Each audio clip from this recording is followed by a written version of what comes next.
My name's Sarah, and I've got a story to tell you. It all started when I was just a little kid, maybe 5 or 6. That's when my parents split up. Dad, his name's Mark, he couldn't take it anymore. Mom, Linda, she'd been riding his ass for years about not making enough money. Always putting him down, making him feel like shit. I remember this one time, Dad came home excited about a promotion at work. He was grinning from ear to ear, proud of himself for once. Mom just looked at him and said, "That's it? I thought you'd finally gotten a real job." The light just went out of his eyes. It was like watching someone deflate. So yeah, Dad left. Can't say I blame him now, looking back. But at the time, it felt like my whole world was falling apart. Mom, though? She saw an opportunity. Mom figured out pretty quick that being a poor, abandoned single mother could get her a lot of perks. At work, she'd lay it on thick with her boss. "I'm so sorry I'm late again, Mr. Johnson," she'd sniffle. Sarah was sick, and with no one to help. Mr. Johnson would pat her hand and tell her not to worry. Meanwhile, I was perfectly fine, spending the morning watching cartoons while Mom did her hair and makeup. Family gatherings were the worst. Mom would hold court, dramatically recounting how Dad had left us with nothing. I'd squirm in my seat, uncomfortable with the lie, but not daring to speak up. Even at that age, I knew better than to contradict Mom in public. What no one knew was that Dad was sending money every month. Child support, he called it. Mom would scoff when the checks came in. "Look at this, Sarah," she'd say, waving the paper in my face. "Your father thinks this pittance is enough to raise a child on." Pathetic. I didn't know how much it was supposed to be. All I knew was that it made Mom angry, and when Mom was angry, life got harder for me. As the years went by, I started noticing things. Like how Mom would look at me sometimes, her eyes narrowing like she was seeing something she didn't like. Later, I realized it was because I looked too much like Dad. It brought back memories for her, and not the good kind. But she kept me around. I was useful, you see. The picture of the struggling single mom and her brave little girl was too good to pass up. It got her sympathy, special treatment, even some government assistance. Then, when I was about 10, everything changed again. Mom met Richard. Rich, successful Richard. Suddenly, being a struggling single mom wasn't so appealing anymore. No, now she had a new image to cultivate. The devoted wife of a prominent businessman. And I didn't fit into that picture so well. It started small at first. Mom would forget to wash my clothes, leaving me with nothing clean to wear to school. I'd show up in wrinkled, stained outfits, my face burning with shame as the other kids whispered and pointed. Then came the food situation. Mom would cook these elaborate meals for her and Richard, filling the house with mouth-watering smells. But when I'd come to the table, she'd frown. "Oh, Sarah, I'm sorry. I didn't make enough for 3. Why don't you make yourself a sandwich?" I'd retreat to the kitchen, my stomach growling as I slapped together a peanut butter and jelly sandwich. Through the door, I could hear Mom and Richard laughing, the clink of wine glasses a stark contrast to my meager meal. The worst was when she started messing with my schoolwork. I'd spend hours on an assignment, only to have it disappear the next morning. I'd show up to class empty-handed, stammering excuses to my teacher. My grades started to slip, and the teachers began giving me concerned looks. Through it all, Richard remained oblivious. He was always buried in his work, and when he wasn't, his attention was solely on Mom. She'd simper and coo at him, playing the part of the adoring wife. "Richard, darling, you work so hard," she'd say, massaging his shoulders. "You deserve to relax." He'd smile up at her, completely under her spell. "What would I do without you, Linda?" Things got even worse when Mom announced she was pregnant. Richard was over the moon, and Mom milked it for all it was worth. "The doctor says I need plenty of rest," she'd tell me, lounging on the couch. "Be a dear and tidy up the house, won't you?" I'd spend my afternoons cleaning while Mom napped or chatted with her friends on the phone. When Richard came home, she'd struggle to her feet, one hand on her barely there bump. "Oh, honey, I'm so tired," she'd sigh. "Growing a baby is hard work." Richard would rush to her side, all concern. "Sit down, my love. Sarah, bring your mother some water." As the months wore on, I felt more and more isolated. At school, I withdrew from my friends, too embarrassed to invite them over. At home, I was little more than a servant, expected to cater to Mom's every whim. One night, as I lay in bed listening to Mom and Richard cooing over nursery designs, something in me snapped. I couldn't do this anymore. I needed out.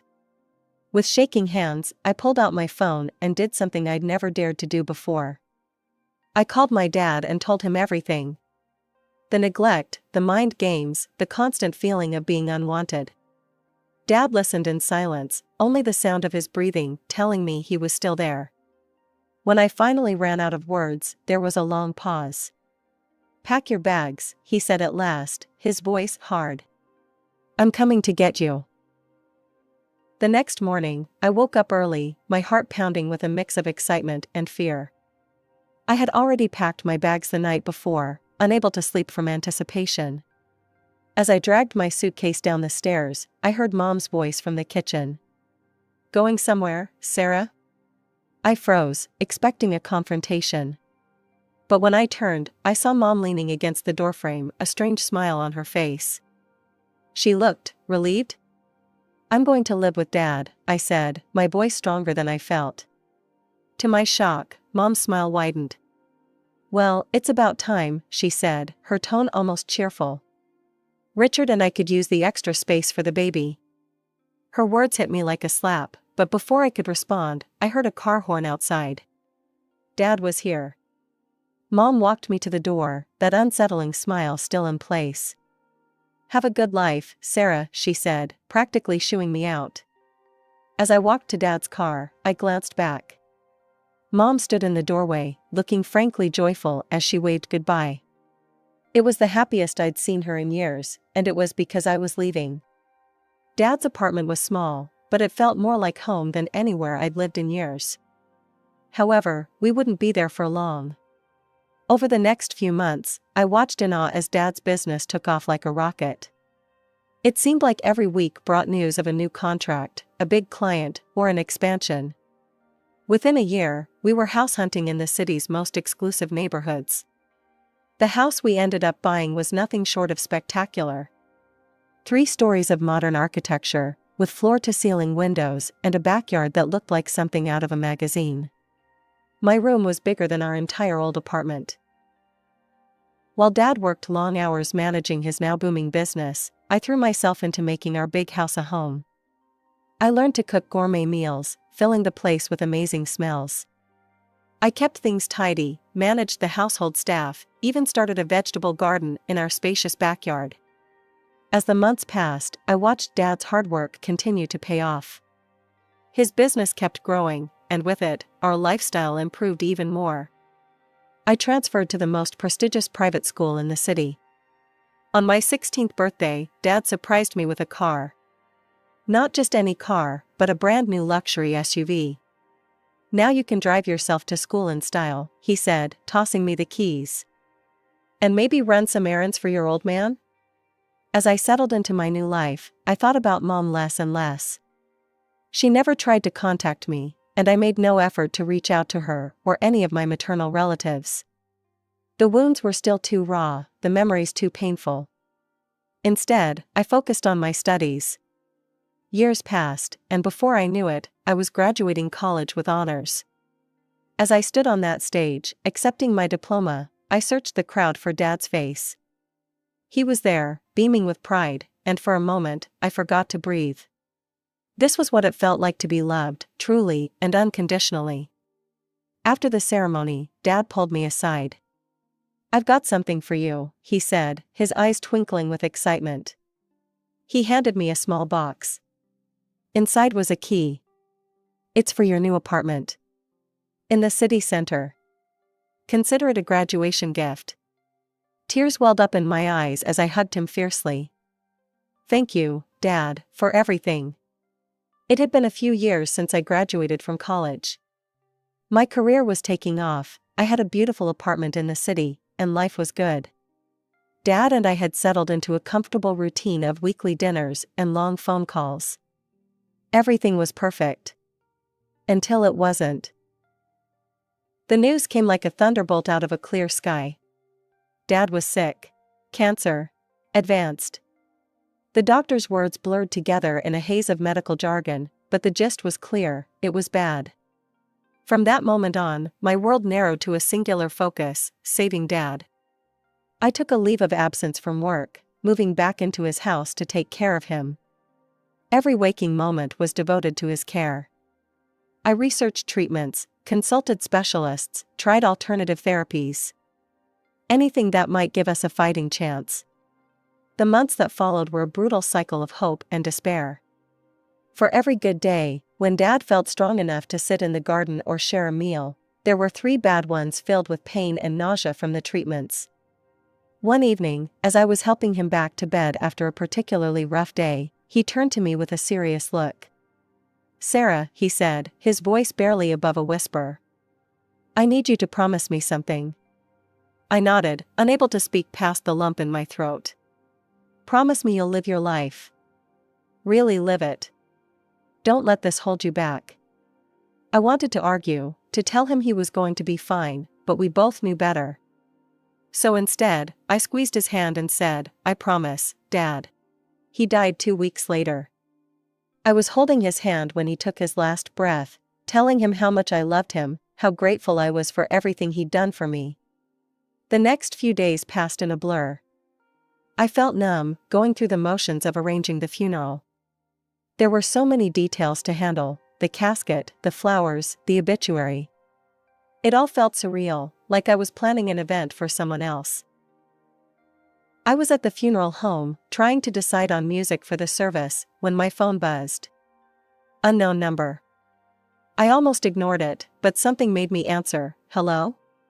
Sarah? It's your mother." I nearly dropped the phone. After all these years of silence, she was calling now? "What do you want?" I asked, my voice cold. "I heard about Mark," she said, her voice softer than I remembered. "I'm so sorry, sweetie. I'd like to help. With the funeral arrangements, I mean." I wanted to hang up. To tell her to go to hell.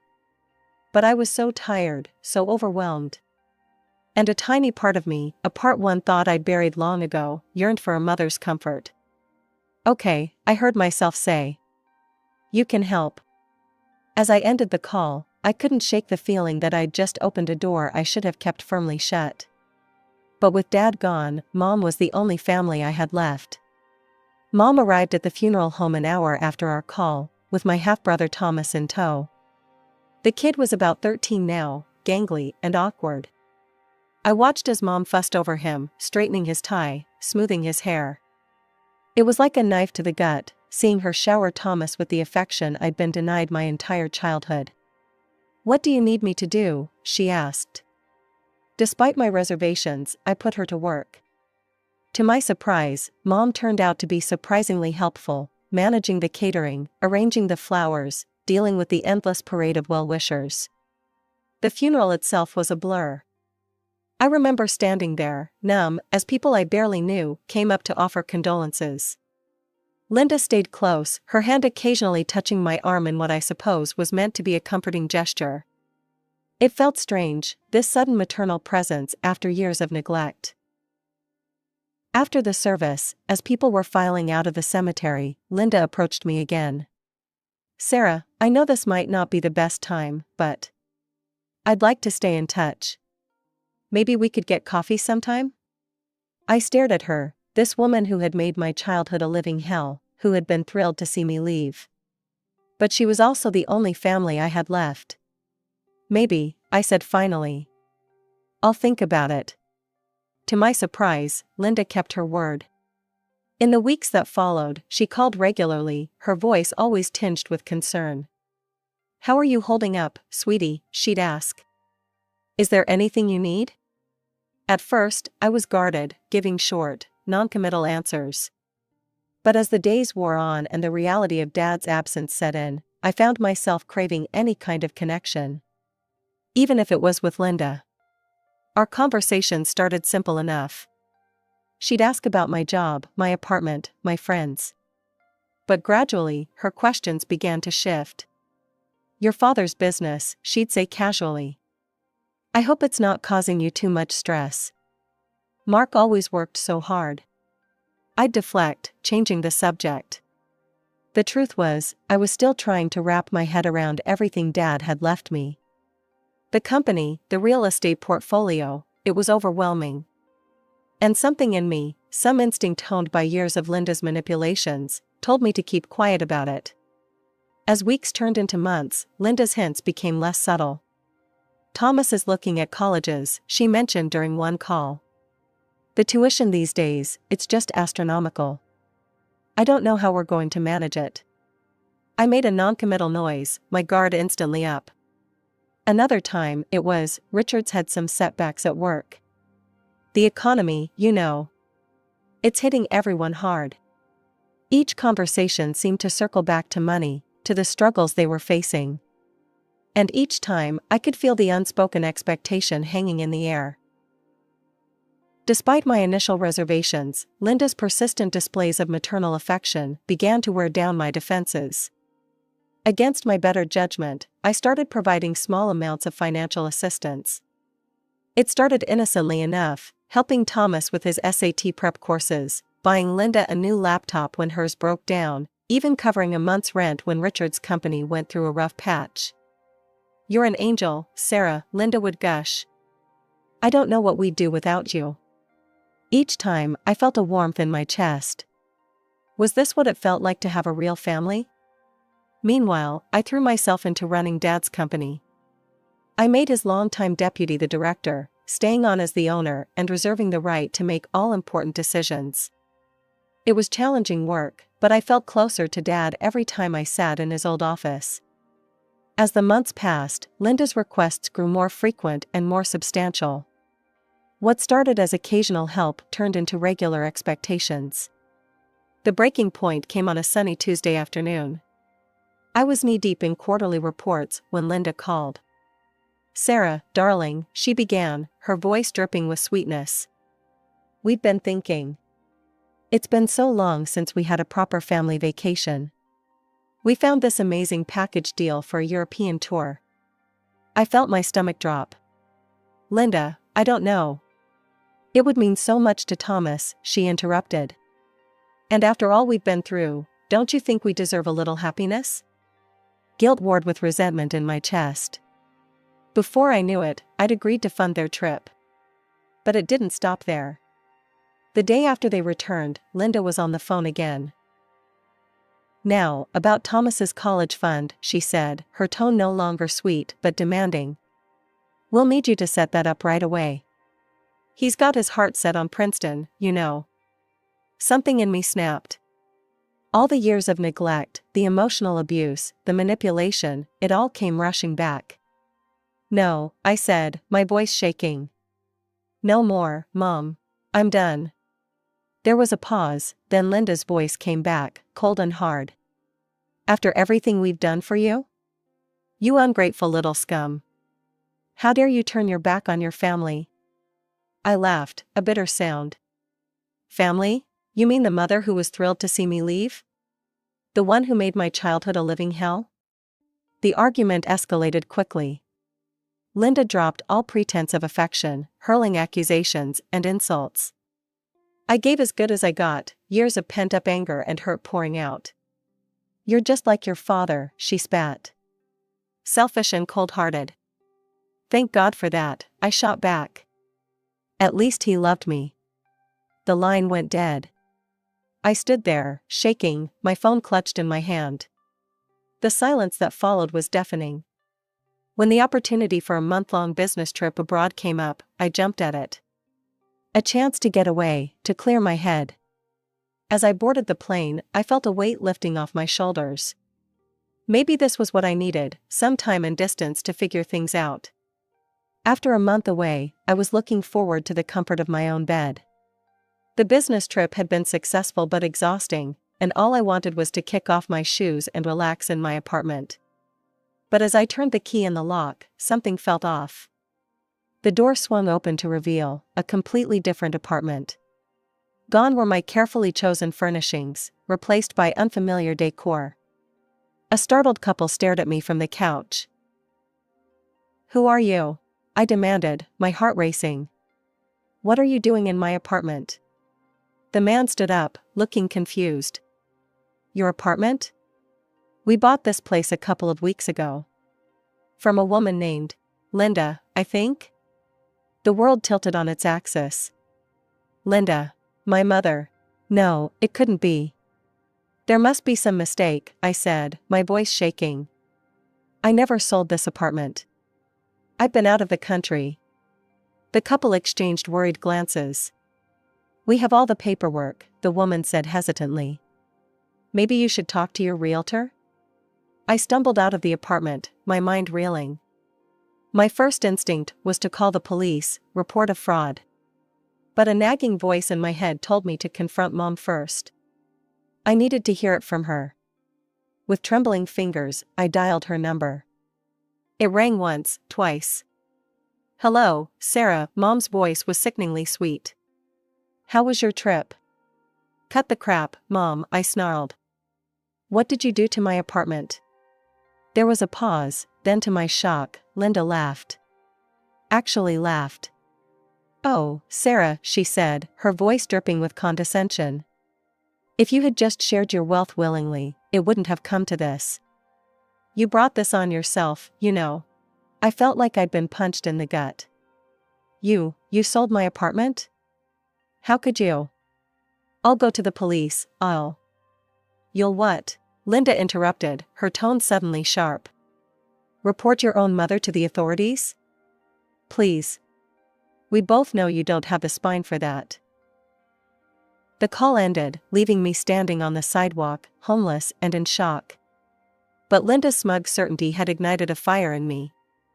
Without thinking, I hailed a cab and gave the driver Linda and Richard's address. I pounded on the door, adrenaline coursing through my veins. Richard answered, his face a mask of confusion. "Sarah, what's going on?" I pushed past him into the house. "Where's Linda?" I demanded. "She's out," Richard said, still looking bewildered. "Sarah, what's this about?" In a rush, I told him everything, the apartment, Linda's confession, all of it. As I spoke, I watched the color drain from Richard's face. "But, that's impossible," he stammered. "We don't need money for Thomas's education. I've already set aside funds for that." We stared at each other, the truth dawning on us both. With shaking hands, Richard began pulling out financial statements, credit card bills. As we pored over them, a horrifying picture emerged. Mom secretly took out loans, and now she is mired in debt. "I had no idea," Richard whispered, looking shell-shocked. "All this time." I felt a strange mix of vindication and pity. Richard had been just as deceived as I had been. As the full extent of Linda's deception became clear, I felt a cold resolve settle over me. This wasn't just about me anymore. This was fraud, plain and simple. I didn't hesitate. The moment I hung up with the 911 operator, a weight lifted off my shoulders. For too long, I'd been Mom's victim. Not anymore. The investigation that followed was brutal but necessary. Every rock overturned revealed more of Linda's deceptions. She hadn't just forged my signature to sell my apartment, she'd been living a complete double life. Credit card statements revealed extravagant purchases, designer clothes, luxury spa treatments, 5-star hotels. All hidden from Richard, all financed through a web of lies and secret loans. The trial became a media circus. Reporters camped outside the courthouse, hungry for every sordid detail. I hated the attention, but part of me savored seeing Linda's carefully crafted image crumble in the public eye. In the end, justice prevailed. Mom was found guilty on all counts, fraud, forgery, the works. The judge's words still ring in my ears. "Mrs. Linda Harrison, your actions show a blatant disregard for the law and a shocking betrayal of your family's trust." I sentence you to 3 years in prison, with an order to repay the full value of the fraudulently sold apartment to Sarah Harrison. Richard, bless him, was shell-shocked throughout the whole ordeal. The day after the sentencing, he called me. "Sarah," he said, his voice rough with emotion, "I'm filing for divorce. And I'm seeking full custody of Thomas. After what she's done, I can't let her near him." In the aftermath, I found myself rebuilding my life once again. The apartment money was returned, and I bought a small house on the outskirts of the city. A fresh start. I threw myself into running Dad's company, honoring his legacy the best way I knew how. The work was challenging, but rewarding. For the first time in my life, I felt like I was truly standing on my own 2 feet. Thomas and I keep in touch. He's in college now, studying engineering with Richard's support. It's bittersweet, but I'm glad we have a chance at some kind of relationship. As for Linda, I haven't heard from her since the trial. I don't know if she's tried to reach out, and honestly, I don't want to know. That chapter of my life is closed.